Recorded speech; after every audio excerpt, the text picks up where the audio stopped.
Welcome साथियों, आपका हार्दिक स्वागत है। साथियों, लाभ हानि टॉपिक का यह 8वां वीडियो है। यदि आपने पिछला वीडियो नहीं देखा है तो चैनल की प्लेलिस्ट में जाकर आप इसे देख सकते हैं।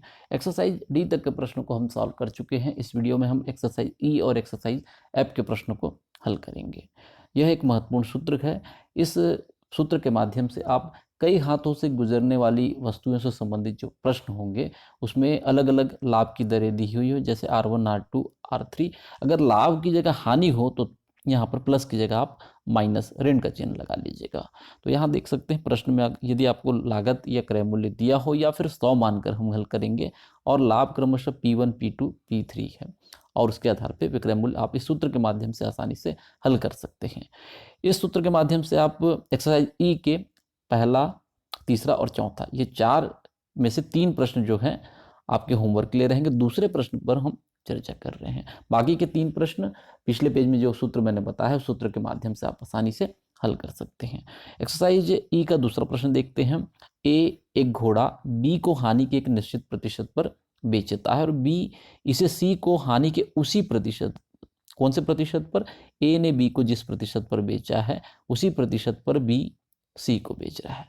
ठीक, तो उसी प्रतिशत पर बेचता है और सी डी को ए की मूल लागत पर, ए का जो मूल लागत है उस लागत मूल्य पर सी डी को बेचता है और इस प्रकार से 44% लाभ कमाता है। तो वह हानि का वह प्रतिशत क्या था जिस पर ए ने इसे बेचा था? आइए देखते हैं, प्रश्न को हल करेंगे। माना ए के लिए क्रय मूल्य कितना था? 100 रुपये था। ए के लिए क्रय मूल्य 100 रुपये, ए ने x% हानि पर बी को बेचा है। तो बी के लिए क्रय मूल्य क्या हो जाएगा? 100 और 1 ऋण x/100, ये बी के लिए क्रय मूल्य है। बी ने सी को हानि की उसी प्रतिशत दर पर बेचा है, तो सी के लिए क्रय मूल्य क्या हो जाएगा? 100 ब्रैकेट में 1 ऋण x/100, ये तो रहेगा ही, और हानि का वही प्रतिशत फिर से रिपीट हो रहा है तो फिर से एक ब्रैकेट लगा लेंगे 1 ऋण x/100, जो कि मैंने पहले पेज पर जिस सूत्र की चर्चा की थी यहाँ क्रमशः आप देख सकते हैं। हानि है तो हम यहाँ पर ऋण का चिन्ह लगा रहे हैं और बी ने सी को जो माल बेचा है वो भी हानि पर बेचा है, तो फिर से 1 ऋण x/100। ए ने बी को जो इस हानि प्रतिशत पर बेचा है, बी ने सी को उसी हानि प्रतिशत पर बेचा है, फिर से हमने ब्रैकेट में वही मान रख दिया है। अब यहाँ पर देखिए सी का जो लाभ है, सी डी को बेच रहा है और लाभ पर बेच रहा है कितने परसेंट? 44% पर। तो अगला जो स्टेप रहेगा, सी के लिए विक्रय मूल्य या डी के लिए क्रय मूल्य आप बोल सकते हैं। तो सी के लिए विक्रय मूल्य क्या रहेगा? 100 ब्रैकेट में 1 ऋण x/100, ये बी का क्रय मूल्य। सी का क्रय मूल्य फिर से एक ब्रैकेट हमने लगा लिया है 1 ऋण x/100, और उसके बाद सी का लाभ है तो यहाँ पर ऋण की जगह धन होगा 1 धन 44/100। पहले पेज में मैंने सूत्र में चर्चा की थी, अगर हानि रहेगा तो ऋण और लाभ रहेगा तो यहाँ पर धन रहेगा। तो फिर से ध्यान दीजिएगा, 100 ब्रैकेट में 1 ऋण x/100, दूसरे ब्रैकेट में 1 ऋण x/100 और तीसरे ब्रैकेट में 1 धन 44/100। ये जो विक्रय मूल्य है ए का क्रय मूल्य या लागत मूल्य है जो कि प्रश्न में दिया हुआ है। अगला स्टेप देखिए, 100 जो कि हमने अभी कैलकुलेशन किया है लागत मूल्य, सी का विक्रय मूल्य ज्ञात किया है और ए का जो ये क्रय मूल्य या लागत मूल्य है। ए का क्रय मूल्य या लागत मूल्य हम सबसे ऊपर की पहली लाइन पे देखिए 100 रुपये है, तो जो हमने अभी कैलकुलेशन किया है ये 100 रुपये के बराबर है। यहाँ पर देख सकते हैं 100 ब्रैकेट में 1 ऋण x/100, दूसरे ब्रैकेट में 1 ऋण x/100 और तीसरे ब्रैकेट में फिर 1 धन 44/100 बराबर 100, क्योंकि ए का जो लागत या क्रय मूल्य 100 हम मानकर चल रहे हैं। 100 और दूसरे ये पक्ष का 100, ये आपस में क्या हो जाएंगे? कैंसिल हो जाएंगे। इस पक्ष में राइट हैंड साइड में क्या बच जाएगा? 1 बच जाएगा। आगे देखिए, दोनों तरफ से हमने 100 को कैंसिल कर दिया है, तो 1 ऋण x/100, दूसरे ब्रैकेट में 1 ऋण x/100 और 1 धन 44/100 और यहाँ पर 1 बराबर 1। अब यहाँ पर देखिए हमने 1 धन 44/100 को पक्षांतर कर दिया। 1 धन 44/100 को आप हल करेंगे तो 144/100 पक्षांतर के बाद ये क्या हो जाएगा? 100 बटा में है गुना में चला जाएगा और अंश में है 144, हर में आ जाएगा 144 में। इस तरफ पर देखेंगे 1 ऋण x/100 और 1 ऋण x/100, इसका हमने वर्ग कर लिया है और 100/144 को हम कैसे लिख सकते हैं? 10 का वर्ग और 12 का वर्ग, दोनों का हमने यहाँ पर वर्ग 2 कर दिया, ब्रैकेट में ले लिया 10/12 को और वर्ग 2। अब यहाँ पर देखिए आप दोनों की अगर घात समान है दोनों पक्षों की, तो ये घात जो है आपस में ये कैंसिल हो जाता है। तो यहाँ पर क्या बच जाएगा, 1 ऋण x/100 बराबर 10/12। यहाँ पर आप देख सकते हैं 1 ऋण x/100 बराबर 10/12। पक्षांतर हम कर देंगे, 10/12 को पक्षांतर के बाद ये ऋण में हो जाएगा, 1 ऋण 10/12 और ऋण x/100 है पक्षांतर के बाद x/100। आगे हल करेंगे तो 12 ऋण 10/12 और राइट हैंड साइड पे x/100। फिर से हल करेंगे यहाँ पर देखिए आगे, तो 2/12 बराबर x/100। x बराबर क्या होगा, 100 जो है बट्टे में है गुना में हो जाएगा, 2 गुना 100 और बट्टा 12। ठीक, फिर से ध्यान दीजिएगा, x बराबर 100 जो बट्टे में है 2 के गुना में चला जाएगा और बट्टे 12। आगे हल करेंगे तो x बराबर 50/3 या 16 से ही 2/3 या 16.67%, ये हमारा उत्तर होगा। इसके बाद के जो 3 प्रश्न मैंने छोड़े हैं वो आपके होमवर्क के लिए रहेगा, आप उसे आसानी से सूत्र के माध्यम से हल कर लीजिएगा। इसके बाद आगे बढ़ते हैं एक्सरसाइज F में।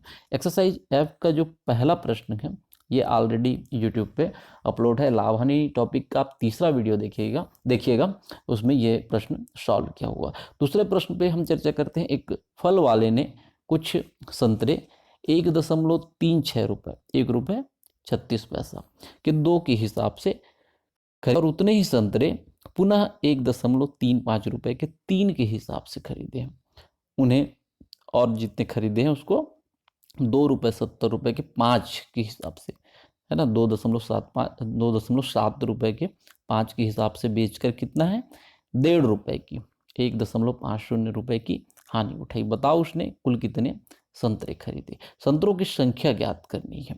तो आइए देखते हैं।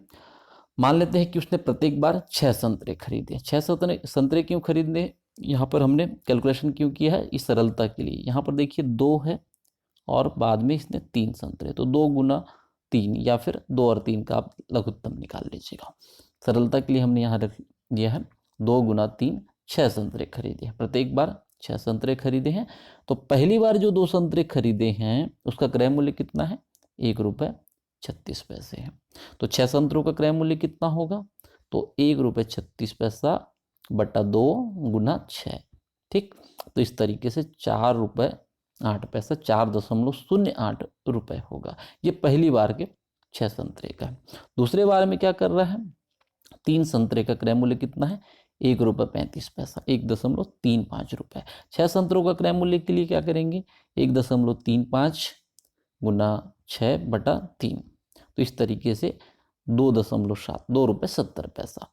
तो दोनों बार 6 संतरे खरीद रहे हैं। ठीक, हम कंपैरिजन करने के लिए, ताकि 6 और 6 ये हो जाएंगे आपस में 12 संतरे, और 12 संतरे का विक्रय मूल्य के आधार पे हम फिर लाभ हानि की गणना कर लेंगे। तो 6 संतरों का क्रय मूल्य हमने निकाल लिया है और दूसरी बार के 6 संतरों का भी क्रय मूल्य निकाल लिया है। इनको आपस में जोड़ देंगे तो 12 संतरों का, कुल 12 संतरों का क्रय मूल्य हो जाएगा 4.08 धन 2.7। तो इस तरीके से 6.78 रुपये या 6 रुपये 78 पैसे। अब यहाँ पर देखिए विक्रय मूल्य भी दिया है, 5 संतरों का विक्रय मूल्य 2 रुपये 70 पैसा, 2.70 रुपये। 5 संतरे के आधार पे 12 संतरे का विक्रय मूल्य निकाल लेंगे तो 2.70 गुना 12 और बटा 5। ठीक, तो इस तरीके से 6.48 या 6 रुपये 48 पैसा बोल सकते हैं। तो 6.48 रुपये ये विक्रय मूल्य है, कितने का, 12 संतरों का। यहाँ पर ध्यान दीजिएगा, 12 संतरों का क्रय मूल्य हम यहाँ पर निकाल लिए हैं 6.78 रुपये, और 12 संतरों का विक्रय मूल्य है 6.48 रुपये। आप देख सकते हैं स्पष्ट है, क्रय मूल्य ज़्यादा है विक्रय मूल्य कम है, तो यहाँ पर हानि हो रही है। कितनी हानि हो रही है, तो 12 संतरों पर हानि आप यहाँ देख सकते हैं 6.78 ऋण 6.48, 0.30 रुपये, 30 पैसे की हानि हो रही है। जब हानि 0.30 रुपये या 30 पैसा है तो संतरों की संख्या कितनी है, 12 है। फिर से ध्यान दीजिएगा, यहाँ पर जब हानि 0.3 रुपये है तो संतरों की संख्या 12 है।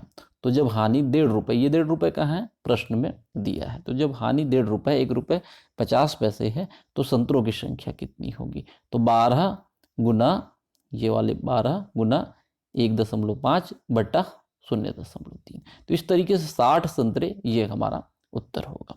अगला प्रश्न देखते हैं। यदि कुछ माल 900 रुपये में खरीदा जाए और उसका 1/3 भाग 10% हानि से बेच दें, तो बताओ कि शेष माल को कितने प्रतिशत लाभ से बेचें कि कुल सौदे में 20% लाभ हो। तो आइए देखते हैं, प्रश्न को हल करते हैं। क्रय मूल्य कितना है?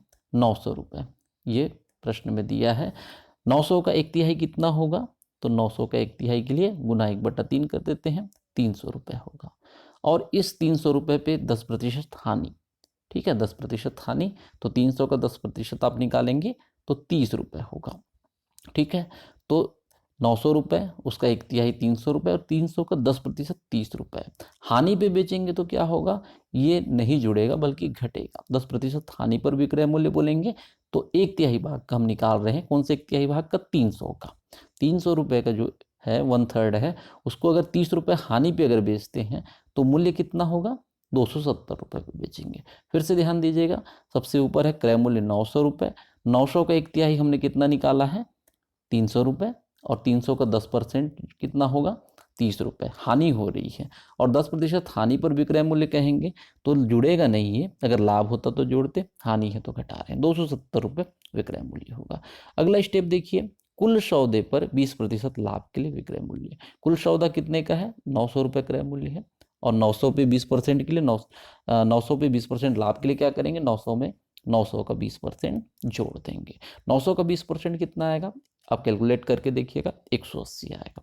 900 का 180 जोड़ने पर 1080, यानी कि कुल सौदे में अगर 20% हम लाभ कमाना चाहते हैं तो 900 के जो माल हमने क्रय किया है उसको 1080 रुपये में हमको बेचना होगा। तो शेष माल का विक्रय मूल्य, क्यों शेष माल का? क्योंकि 1/3 को हमने 270 रुपये, जो कि पिछले पेज में हानि पर बेचा है, तो 1080 कुल माल को बेचना था, 270 हमने बेच दिया है 1/3 को, तो जो शेष माल है उसको 810 रुपये में हमको बेचना होगा। शेष माल कितना है? तो आप ध्यान दीजिएगा, 900 रुपये में से 300 कौन सा?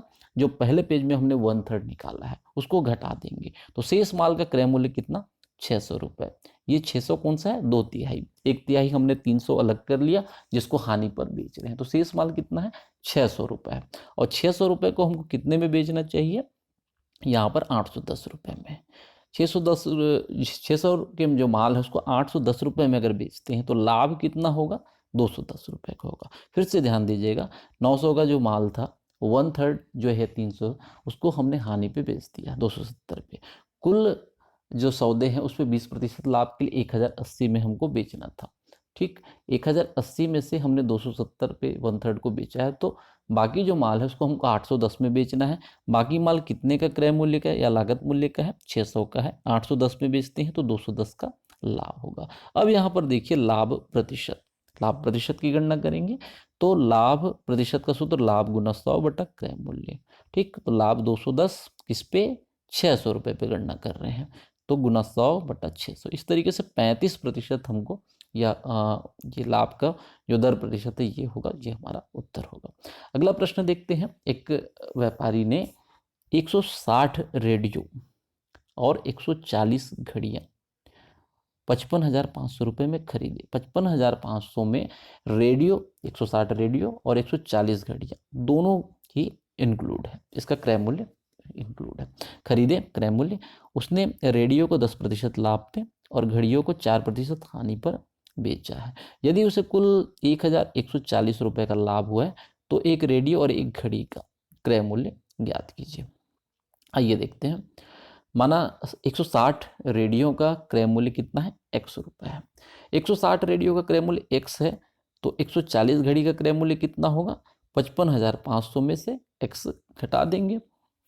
55,500 में क्योंकि रेडियो और घड़ी दोनों का यहाँ पे क्रय मूल्य इंक्लूड है और हमने 160 रेडियो का क्रय मूल्य x माना है, अगर उसको हमने 55,500 में से घटा दिया तो 140 घड़ियों का क्रय मूल्य ज्ञात हो जाएगा। तो इस तरीके से 55,500 ऋण x हो जाएगा।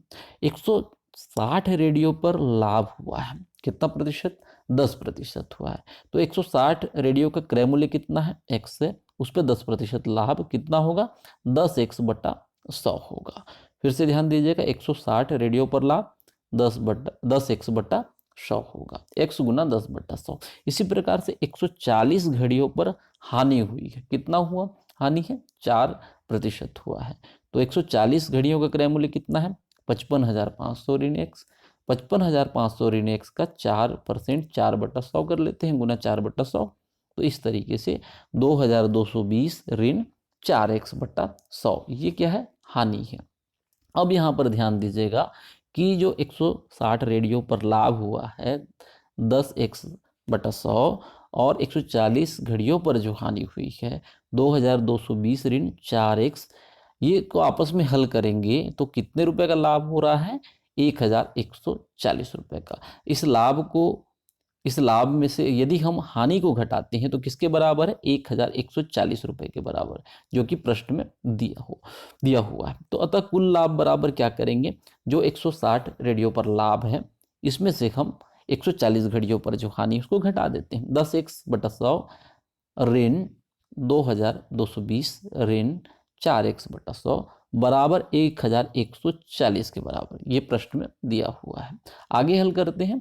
10x/100 ब्रैकेट हमने बाहर कर दिया तो 2,220 रुपये ऋण में, और ऋण 4x/100 जो था वो ऋण और ऋण गुना हो जाएगा तो धन हो जाएगा। धन 4x/100 बराबर 1,140 रुपये। पक्षांतर करते हैं तो 10x और 4x, ये 10x/100 और 4x/100 दोनों धनात्मक है, आपस में जुड़ जाएंगे तो कितने हो जाएंगे? 14x/100। और ऋण 2,220 जो है पक्षांतर के बाद धन हो जाएगा तो 1,140 धन 2,220 आपस में जुड़ जाएंगे 3,360। तो इस तरीके से 14x/100 बराबर 3,360 और x बराबर पक्षांतर करेंगे तो ये बटा का जो 100 है ये गुना में हो जाएगा, और 14 जो गुना में है x के साथ ये बटा में हो जाएगा। 3,360 गुना 100/14। तो इस तरीके से x बराबर 24,000 रुपये ये आ जाएगा। x हमने क्या माना था? तो x हमने माना था 160 रेडियो का क्रय मूल्य।